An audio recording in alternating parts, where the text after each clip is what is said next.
Thanks for your patience. Ladies and gentlemen, please stand for the singing of the National Anthem by Lieutenant Colonel Alicia Wallace and the invocation by Chaplain Eric Dixon.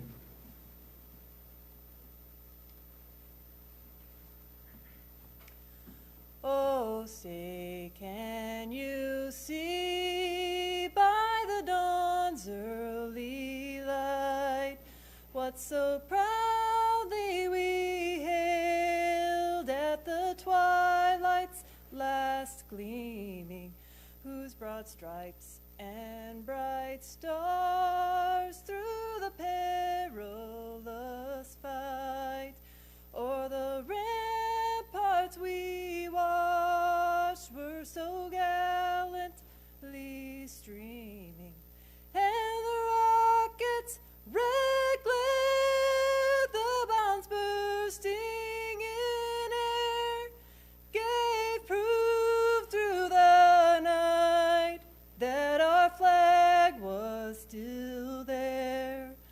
Oh, say does that star-spangled banner yet wave o'er the land of the free and the home of the brave.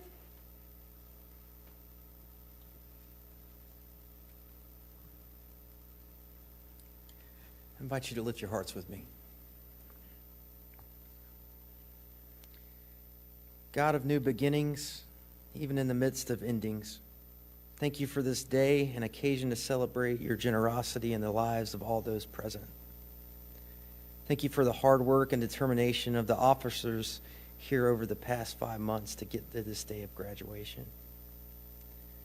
Thank you for the 705th Training Squadron and their faithful leadership throughout this program to ensure what T.S. Eliot encouraged, to take no thought of the harvest, but only of proper sowing. Thank you for the dedication to excellence evident in the work of these officers as they continue to lead into the future. As they undertake many new tasks with new gifts and leadership, we pray they would be filled with the wonder, imagination, joy, and creativity of your presence.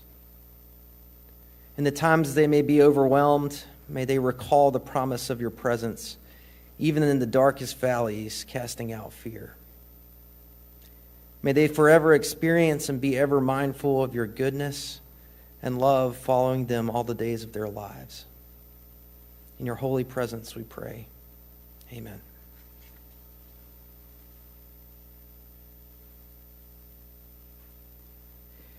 Thank you, Lieutenant Colonel Wallace and Chaplain Dixon. Please be seated. Good morning, everyone. On behalf of the Commander, 505th Command and Control Wing, Colonel Dickens, welcome to the graduation ceremony for the Air Force's Multi-Domain Warfare Officer Initial Skills Training, Class 21 Alpha. I am Major Marvin Arita, today's Master of Ceremonies and Fellow 13 Oscar. At this time, I would like to recognize our distinguished guests in attendance today. Our guest speaker for today's graduation, the Chief Operations Officer, United States Space Force, Lieutenant General Chance Saltzman.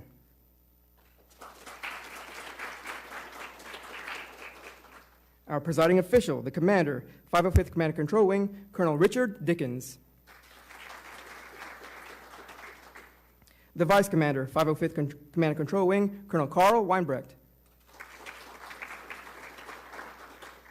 The Command Chief, 505th Command and Control Wing, Chief Master Sergeant Cornelius Thompson. The Commander, 505th Testing Training Group, Colonel Francisco Galli. The Superintendent, 505th Testing Training Group, Chief Master Sergeant Jacinta Millo. The Commander, 705th Training Squadron, Lieutenant Colonel John Christensen. We'd also like to extend a very special welcome to everyone joining us here and virtually, especially the commanders, chiefs, first sergeants, colleagues, friends, and families of today's graduates. While we have had to adapt the graduation ceremony in light of health protection guidelines, we are honored to have those of you who could join us, and thank you for your understanding. We appreciate all of the support that you have provided to these outstanding officers.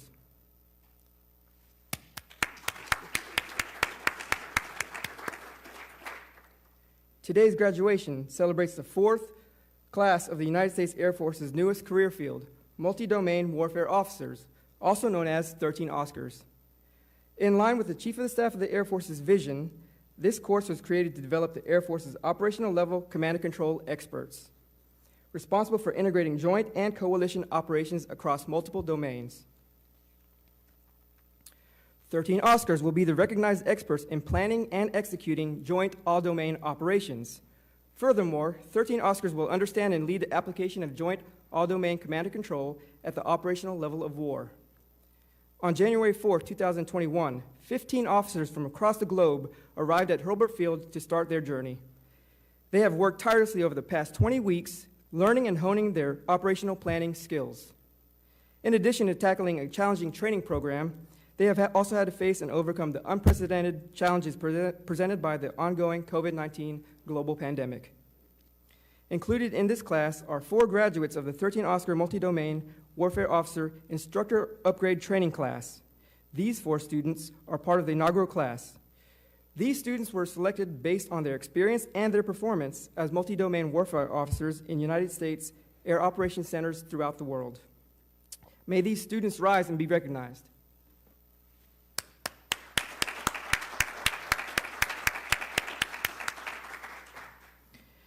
In addition to our active duty officers, Class 21 Alpha features 13 Oscars from the Air Force Reserve and Air National Guard.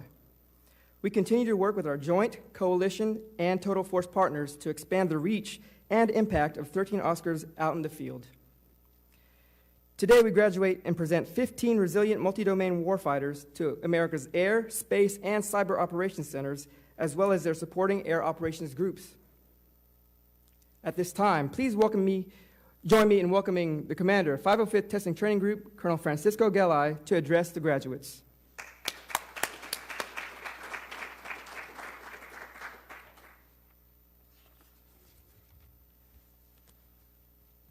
All right, good morning. Welcome students, family, distinguished guests, and members of the 505th. Students, you should be very proud of yourselves.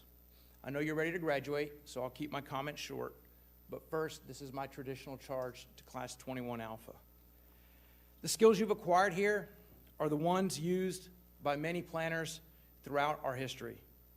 On this day, May 21st, 1944, Allied Air Forces began an 8-day effort to prepare for the invasion of the European continent.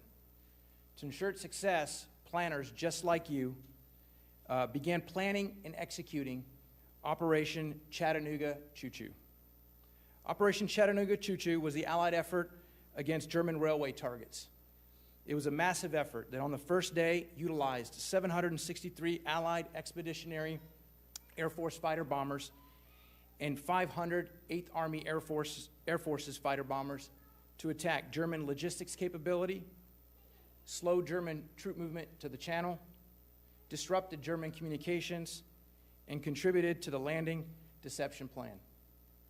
Like these planners, you may be called upon to use your knowledge of planning, capabilities, and history to overcome the next adversary that our nation faces.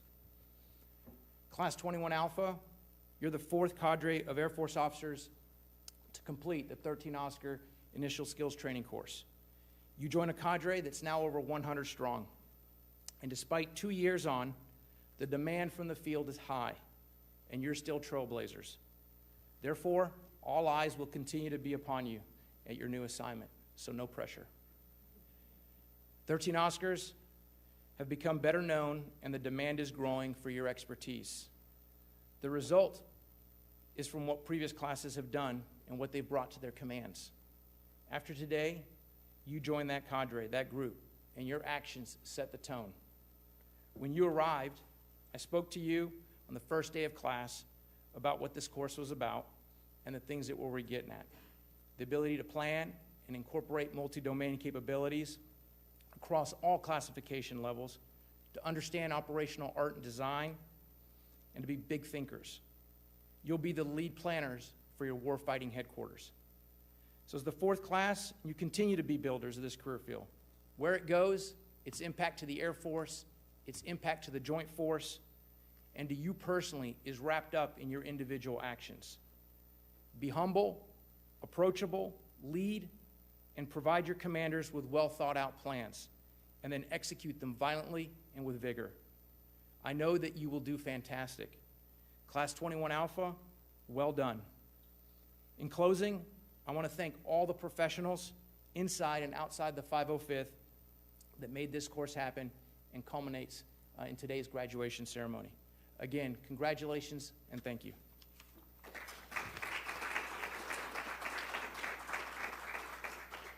Thank you, Colonel Galloway. Ladies and gentlemen, I am pleased to introduce Class 21 Alpha's guest speaker, Lieutenant General Chance Saltzman. General Saltzman is overall responsible for operations, intelligence, sustainment, cyber, generation, and nuclear operations of the United States Space Force. Sir, the floor is yours.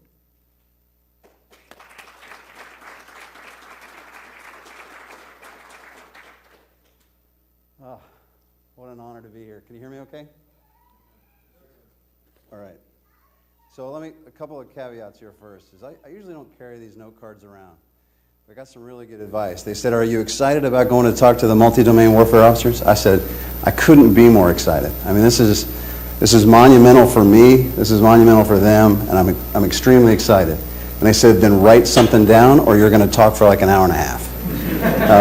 And I think that was pretty good advice. And so I just have a small note card. I want to make sure I say the important things, the things that I want to say to you, and I want to keep it short so we can pass out some certificates and put the new wings on you, okay? So let me start with thanks. It's an honor to be here. I feel a little bit like a parent. There's some parents out here, I can tell. And so you may have maybe some of the feelings I have, but I want to explain why. I'm certainly proud of what the students have accomplished. A 20-week course is not easy, regardless of the curriculum. It's hard to be away from family, be TDY, especially under the conditions of the last year or so. And so thanks for going through all that effort and actually getting to the finish line. I'm proud for you that you were able to accomplish those things. But let me tell you why I'm really proud. I'm so proud of this program, 13 Oscars, multi-domain warfare officers, and I got to tell you why I'm proud of it. It was about 5 years ago, about 4.5 years ago, that General Goldfein grabbed me and said, "You're going to lead an effort to design and enhance the Air Force's multi-domain command and control." That's what we called it back then, multi-domain command and control. And I went through about a pretty intensive 1.5 year effort to figure out what is it that the Air Force needed to do to really embrace, expand, and accomplish the goals and objectives that he had laid out for multi-domain command and control. A lot of that was technology, quite frankly. The emphasis was, what is it we're going to buy that's going to turn the tide so that we can integrate our capabilities, that we'll have the right kind of situational awareness, we'll use artificial intelligence and machine learning, and we'll just dominate the multi-domain space. And I was like, okay, I think that's important. And we certainly had plenty of efforts. One of the things that came out of it that this group knows very well is the Shadow Ops Center. That was an important aspect of what we're going to do. How do we prototype fast? How are we creative? How do we test things that are going to work in the field and rapidly deliver them to operators? And I think that's doing great things for us out at Nellis. But for me, the most important element of enhancing the Air Force's multi-domain operations, and in particular multi-domain command and control, was that there was a cadre of experts that would own that mission set. And that's you guys. And so I will tell you, and I'm not totally proud of it, but the idea for multi-domain warfare officer, we didn't call it that. 13 Oscar, we didn't call it that.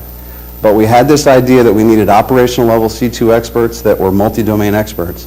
That started in a bar in Dayton. And like all good ideas, there was a bar napkin involved. And we wrote down the key tenets of what has become this. And so when I say I'm a proud parent, I wish I'd have kept the napkin. Like all good ideas, the napkin gets thrown away. I think the waiter just grabbed it and threw it away. But those tenets is what I see here today. And so just personally, it's just an honor to be a part of it. That was one of my last jobs in the Air Force before I had the great opportunity to go stand up the Space Force. And so I'll also add that I know from firsthand experience how hard it is to start something from scratch. It is the list of details. Nobody would believe you if you really started writing them all down. They wouldn't believe all the things that have to be done to build something from scratch. And so to the instructor corps, the staff of the 505th and the 705th, it's an amazing effort to think where this was 4 years ago and to see the product that I saw yesterday and to see the graduates, the fourth class, and some from the original, tremendous. We are on the right path. And so there's just this proud parent feeling that I have when I see the product of what was a good idea. It really was. And it wasn't just my idea. There were plenty of people that contributed to it. But to see it now tangible and actually producing capability for the Air Force, it's just awesome. And so thanks for letting me be a part of that. And see, I told you I could this is like the first bullet, and I got like a bunch more. So to the graduates. I'm gonna start with thanks, but then I'm gonna start challenging. It's gonna get harder. But thanks. First and foremost, thank you. You took a leap of faith. There's not enough corporate knowledge. There's not enough experience in the field that proves out how 13 Oscars works yet for the Air Force. And so you are still a part of that initial group that had to take a leap of faith and say, I'm willing to go do this. You know, you had to be willing to take on really an undefined challenge and say, yep, I'm up to that. I'm willing to do that. And that takes a lot of character. It takes a lot of courage, quite frankly. And so thank you for being willing to do that. Thank you for what you're going to offer the force that goes out there, because I'm telling you, the demand signal, the thirst for the kind of expertise that you're going to bring is there. And so you're going to fill it. And I really appreciate you taking the risk, getting outside your comfort zone, and volunteering to come over and go on this journey. I'm really impressed, and again, just thanks from the bottom of my heart. Let's see. This is step one. You know, I remember going through my last 20-week course, and you get that challenge at the end. You think, I'm finished. I got through it. And then somebody reminds you, hey, that's just the beginning. Really, quite frankly, when you look back, this was the easy part. Getting through graduation, getting those wings, that's going to be the easy part. Now the hard part. Now you've got to go out in the field, continue to build the culture, continue to add value, press the envelope on what it means to do multi-domain operations, press the envelope on what it means to do command and control at the operational level of warfare. That's where the hard part starts.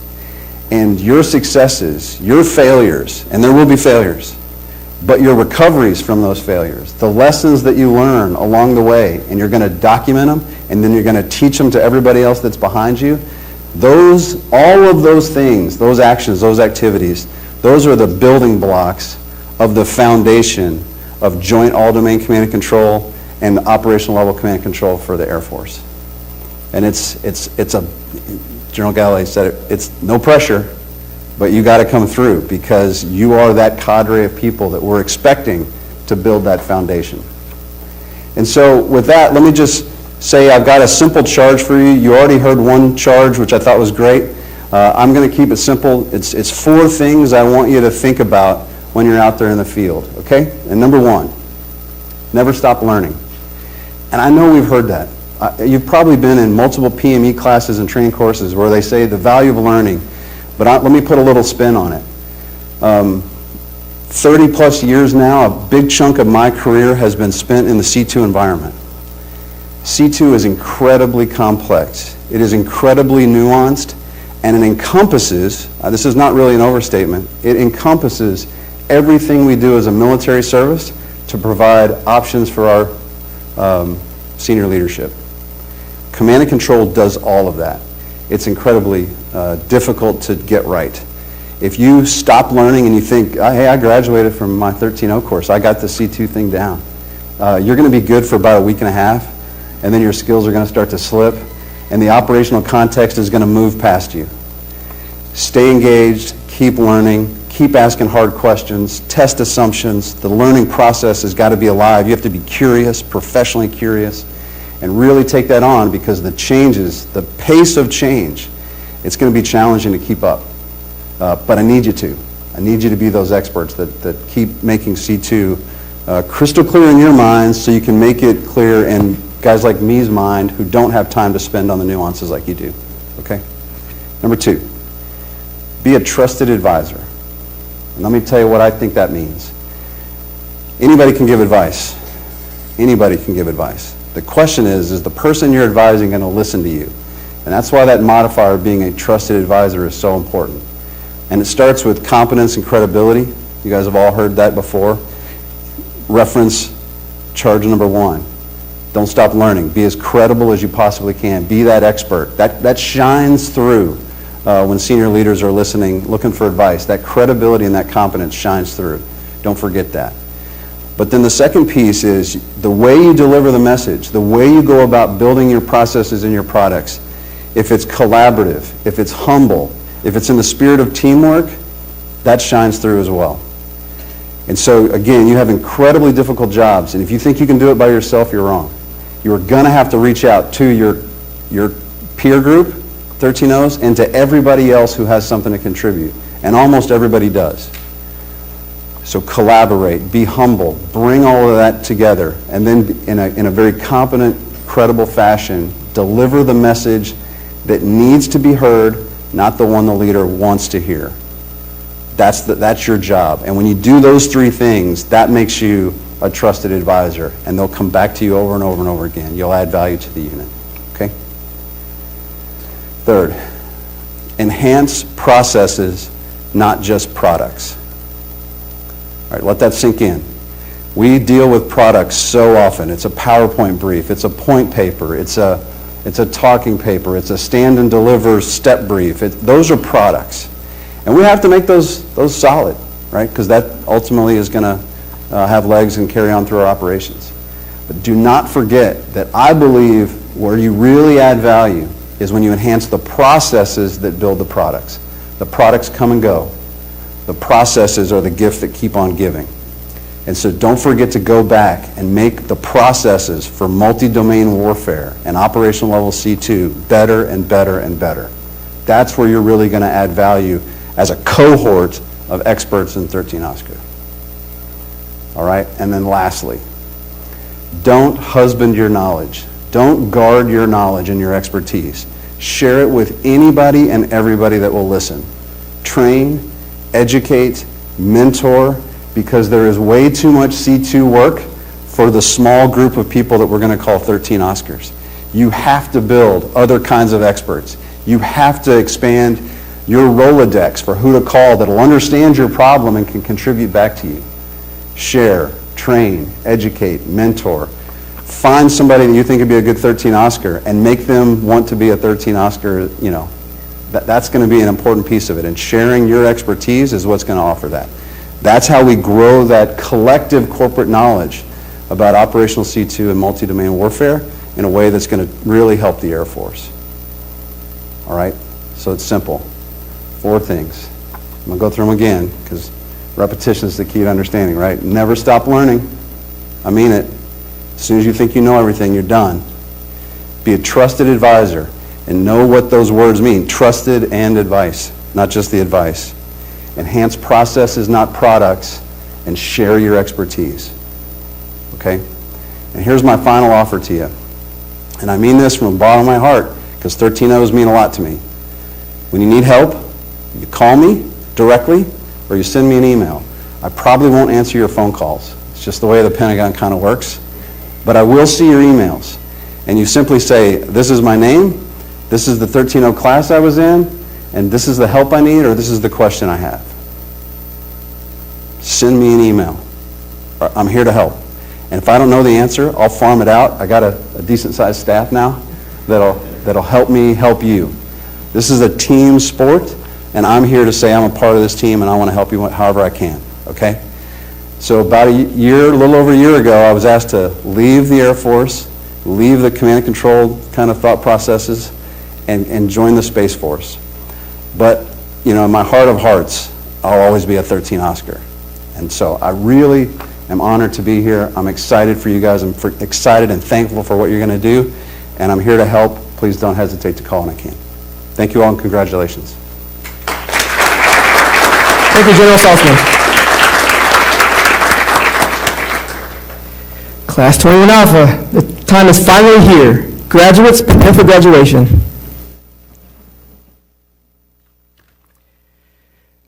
As you come to the stage, you will be handed your 13 Oscar wings by Lieutenant Colonel Christensen and receive your graduate certificate from Lieutenant General Saltzman.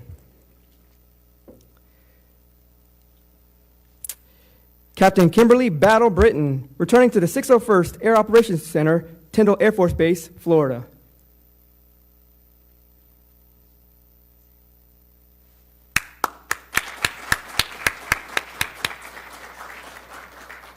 Major Cesar C2 Carvajal, coming from Space Operations Command at Peterson Air Force Base, Colorado, and heading to the National Space Defense Center, Schriever Air Force Base, Colorado.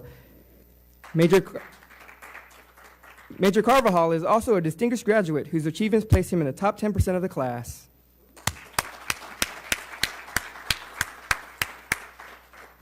Captain Justin Squibbles Davis, coming from the 614th Combat Training Squadron at Vandenberg Space Force Base, California, and heading to the 618th Air Operations Center, Scott Air Force Base, Illinois.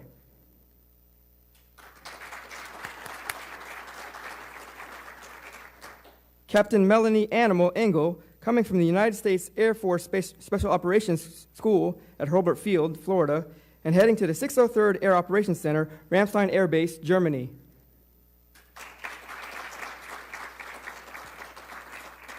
Lieutenant Colonel Oscar Metro Garcia, returning to the 701st Combat Operations Squadron, March Air Reserve Base, California.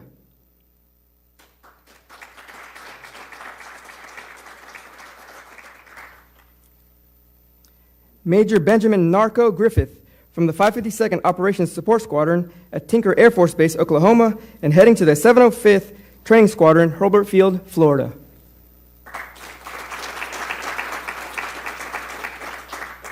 Lieutenant Colonel Michael Professor Higgins, returning to the 157th Air Operations Group, Jefferson Barracks National Guard Base, Missouri.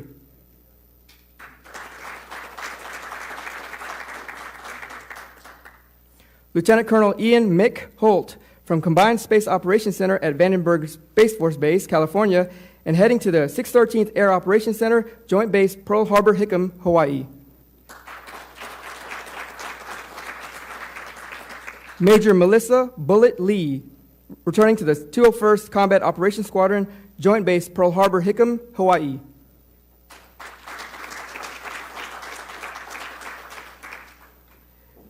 Major Willard Thriller Martin, from the 40th Airlift Squadron at Dyess Air Force Base, Texas, and heading to the 612th Air Operations Center, Davis-Monthan Air Force Base, Arizona.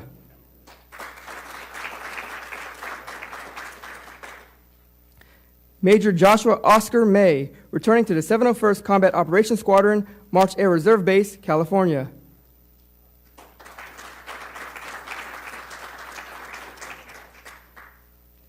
Captain Ryan Raff Michio, from the 67th Special Operations Squadron at Mildenhall Royal Air Force Base, England, and heading to the 603rd Air Operations Center, Ramstein Air Base, Germany.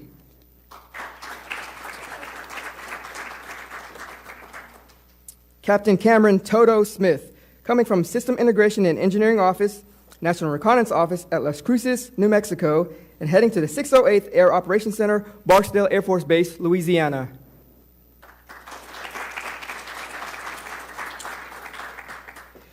Captain Zachary Scam Watkins, coming from the 509th Security Forces Squadron at Wyman Air Force Base, Missouri, and heading to the 613th Air Operations Center, Joint Base Pearl Harbor, Hickam, Hawaii. Captain Watkins is also a distinguished graduate whose achievements place him in the top 10% of the class. Major Bryce Snag Wilkie, returning to the 183rd Air Operations Group at Capitol Airport Air National Guard Station, Illinois.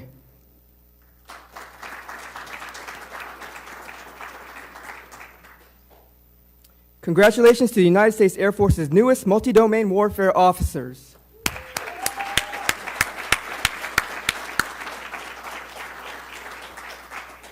In each class, there are students whose performance warrants special recognition. As your name is called, please come to the stage and be recognized. The academic ace is awarded to the student with the highest academic average throughout the course. 21 Alpha's academic ace is Major Cesar C2 Carvajal.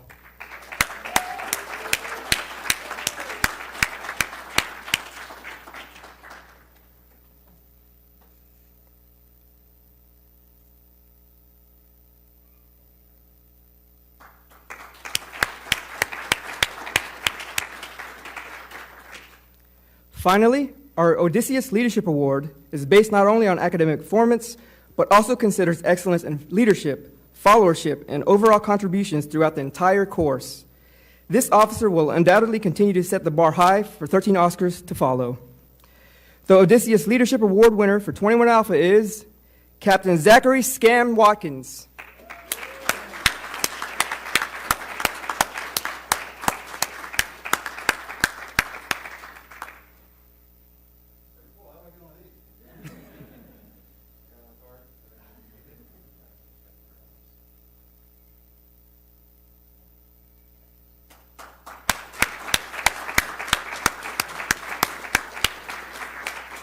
Thank you, General Saltzman, Colonel Christensen. We would now like to invite Colonel Dickens to provide some closing remarks. Okay, hopefully I got the mic on. All right, hey, what a great ceremony. Awesome. So really happy to be here. Just have two things to say in closing. First, I want to start with thanks. General Saltzman, sir, thank you so much for being here and giving your time to us.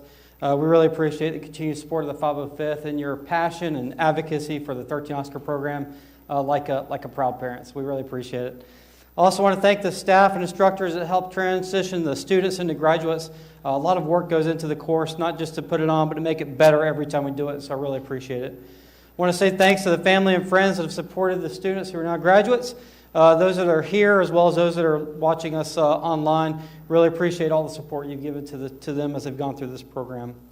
Of course, watching this program wouldn't be possible without the folks that contribute their time and talents to make it happen. So I want to say thanks to the proffer, to the narrator, to the chaplain, as well as our singer for the National Anthem. We really appreciate it. There's also folks that are behind the camera that make it happen. So thanks to the usual crowd of Deb and Linda and Keith, as well as Major Chin, who was our overall projo for today. So appreciate all the support that they put into this event today across the board. Thank you.